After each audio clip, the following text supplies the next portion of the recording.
المنتخب المغربي يقصي البرتغال من ربع نهائي المونديال ويواصل كتابة التاريخ ببلوغه المربع الذهبي لأول مرة.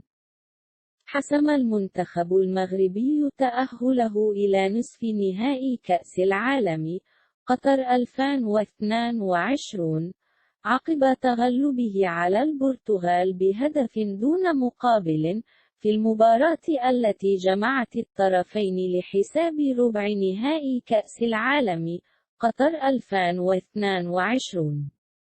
وشهدت بداية الشوط الأول حذرا من طرف أسود الأطلس مقابل تمريرات للكرة وسط الملعب من طرف البرتغاليين. وكان يوسف النصيري قريبا من افتتاح التسجيل في الدقيقة 6 من ركنية نفذها حكيم زياش استقبلها لاعب إشبيلية برأسية، ولكنها مرت فوق الشباك. وكانت أخطر محاولة للمنتخب البرتغالي في حدود الدقيقة 31 من تسديدة عن طريق جواو فيليكس من على حدود منطقة الجزاء، اصطدمت بجواد اليميق ومرت من أعلى عارضة مرمى الأسود. ونجح يوسف النصيري في افتتاح التسجيل لام أسود الأطلس في الدقيقة 43 من عرضية متقنة منه. وواصل البرتغاليون محاولتهم في البحث عن تعديل النتيجة، وكانت أخطرها ركلة ركنية نفذها برونو فرنانديز بعرضية إلى داخل منطقة الجزاء، لكن حامي عرين المنتخب المغربي نجح.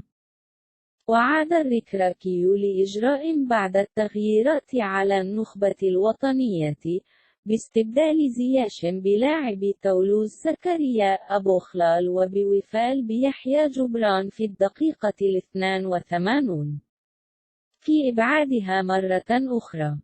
وشهدت باقي دقائق المباراة تمركزا دفاعيا من طرف لاعبي المغرب وسط البحث عن تسجيل هدف للتعادل من قبل البرتغاليين، ولكن النتيجة ظلت على حالها.